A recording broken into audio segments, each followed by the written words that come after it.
Good afternoon, ladies and gentlemen. I'm meadsy69. Welcome back to the channel. Today we are taking a look at the Turdle. Is the Turdle still a Turdle?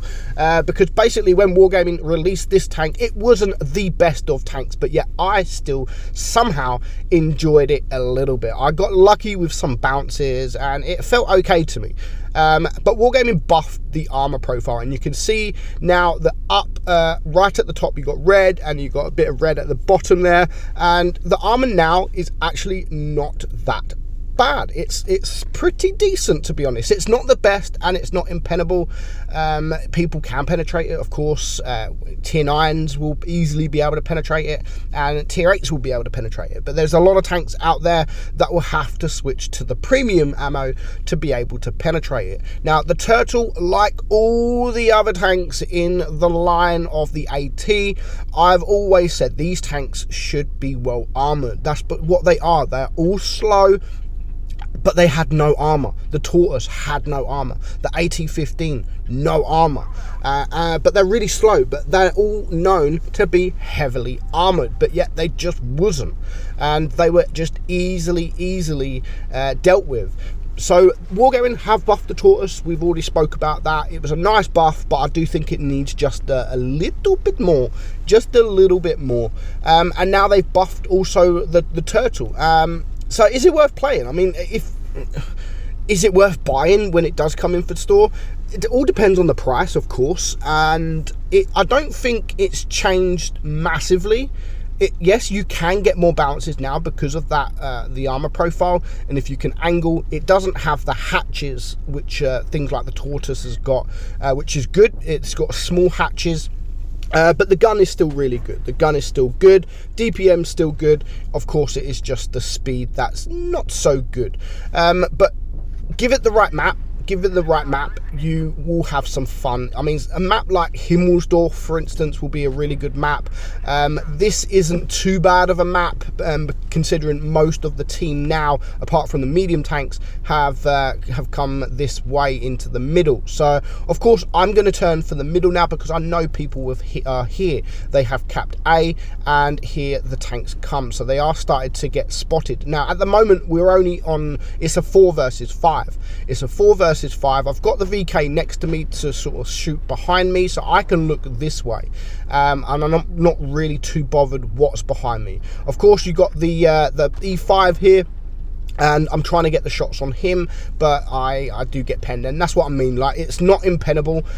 You can get penetrated quite easily, and now I'm just getting shot from behind. So at the moment, I haven't bounced any damage. I think the penetration does suck a little bit on this, if I'm honest. I don't think the penetration is great. It could do with a little bit more penetration, but the DPM is still really nice. The speed's not obviously great, but I'm not too worried about the speed because the whole line is basically the same. They're all known to be slow, and I'd rather this be slow but well armored, and it's at least it's got armor now.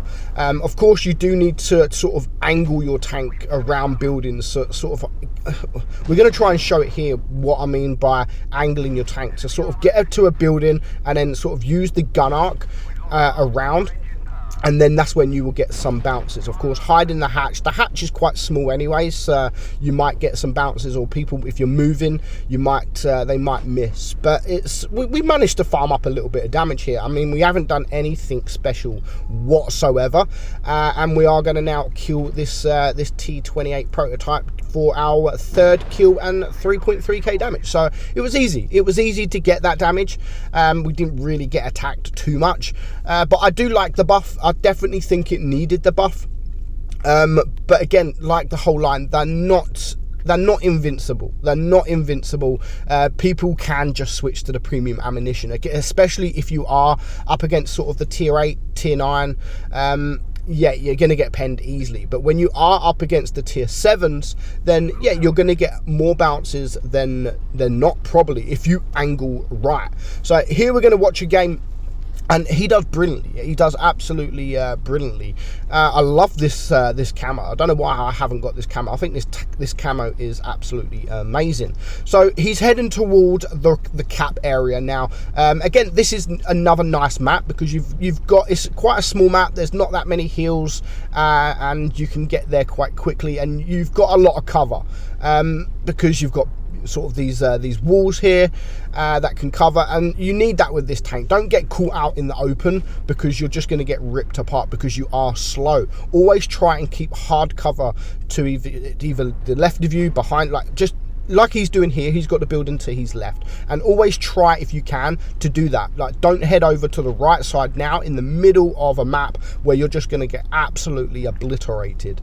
So one tank down at the moment. He's got no damage. He's had a few shots, but he's had no damage. Again, it does have a little bit of gun depression as well, so you can get on a ridgeline and you can sort of raise your armor, so your effective armor will be a little bit better as well. And just when you can, just use your DPM, because your DPM is pretty nice for a tier 8 tank. Of course, it's not as nice as things like the AT-15, but it's still nice DPM. And as you can see there, he gets his first bounce from the 047. Now, hopefully we do get to look at the armor profile of the Turtle, because there is one right in front of him. So he's trying to clear this guy. He's trying to be careful of the 047 over there, and when he thinks he can push, he is going to start pushing, and you can see just the side is easily penetrated, and the Turtle Mark 1 on the enemy team is now dead. So yeah, definitely try and angle your tank. Use the gun arc as you can, as much as you can, to full extent if you can. Like, get around these buildings here or these walls, and then just use that gun arc to get the shots off. But at this point in the game, I mean, he's still full hit points. He's got the DPM. Anything he's going to come up against now, he's pretty much got more DPM, especially when there's a few tanks that is with him, sorry. And then now they're going to clear the WZ-1110 very, very easily. So he's up to now 2.5k damage, but it is now a 4 versus 3, and there is still quite a bit of hit points to go. They've got the Shark there in the middle, and of course they have the 047. And this is what I mean, like, he's at an angle there, and that makes it a very, very difficult pen. So he did get another bounce from that Shark, and now he's just trying to push this guy. It's a 3 versus 3. They still need to work together. If this 047 pushes, then he can get around, but again, I like what he's doing. He's sticking close to the side, and he's not letting anything get around him. And if the 047 does come to the right side, he can't circle him, because he has this building. And that's what you've got to do with all of these tanks, the Tortoise, the AT-15, pretty much the whole line. So the 047 is now in front of him, so he's just going to go round. He's only on 2.8k damage at the moment, but he does get a nice fire there, and you can see him always trying to wiggle, and he's or sort of at an angle. He's not looking at the tank directly, and that's what you got to do, because if you're looking at a tank directly, you will get shot. But of course, the 047, not the best tanks in the game.